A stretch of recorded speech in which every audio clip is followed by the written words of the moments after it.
Now in the last video we reached to this point. I can write it in more compact form.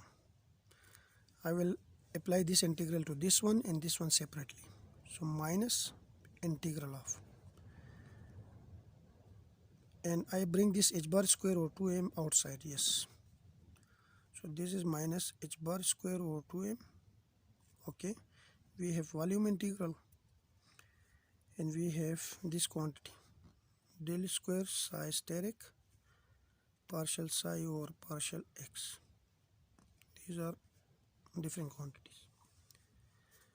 Minus psi steric del square partial psi over partial x, and we have d tau, and then I will apply the minus sign. Minus is here, integral of psi steric partial v over partial x psi d tau. This is the second term. Now we have a Green theorem in vector calculus. From Green theorem,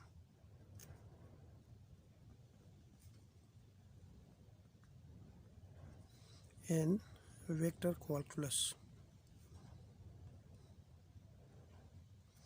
which says that if we have two functions, v volume integral of the volume integral of two function f del square g minus g del square f into dv is equal to the surface integral f del g minus g del f into dA. So if we compare these two equations, this part of this equation and this equation, then this looks f, okay, and no, this look f, and this look del square g, this look del square g, this is f, and minus sign here, and we have this g, and here this is look like del square f. So it means that this volume integral is replaced by its surface integral minus h bar square over 2m. The integral is now converted into surface integral. So we have the area, and we have g is so del square g. So we have del square psi steric, and we have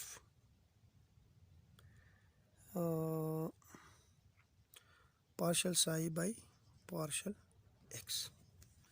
Here we have not del square, f is this one. I write it as like this without any change, and we have del square g. So instead of del square g, I will write del g.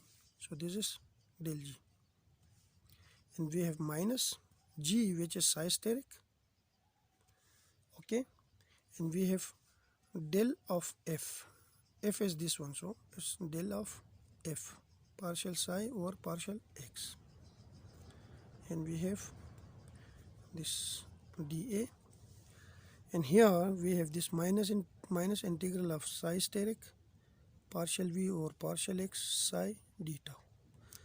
Now this is surface integral, and at surface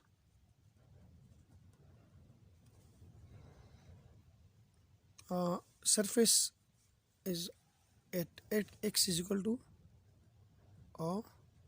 at x is equal to infinity. Surface is at infinity. Okay, we have volume which is infinite radius, so its surface will also located at x is equal to infinity, and on the surface of the volume the wave function vanishes, and also its derivative partial psi over partial x also vanishes. So this term is 0, this term is 0, so this whole integral become 0, and we left with dp of x over dt is equal to minus integral of psi steric partial v over partial x psi, and we have d tau, and this is volume integral. Now this equation I can write it is like this. Here I bring this negative side inside, so we have d p of x over dt, which will be equal to volume integral, and we have psi steric, and I bring this minus partial v over partial x, okay, and we have psi. Now the expectation value of a quantity x is equal to integral volume integral, okay, psi steric x psi, and we have d tau. Then the expectation value of minus partial v over partial x will be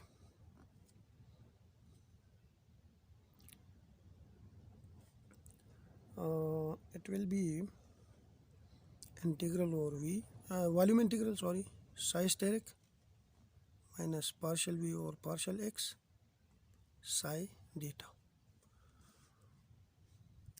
So it means that this is equivalent to this one. So we have d px over dt, which is equal to minus partial v over partial x, expectation value. But we put this expectation value on this classical variable. So we have dp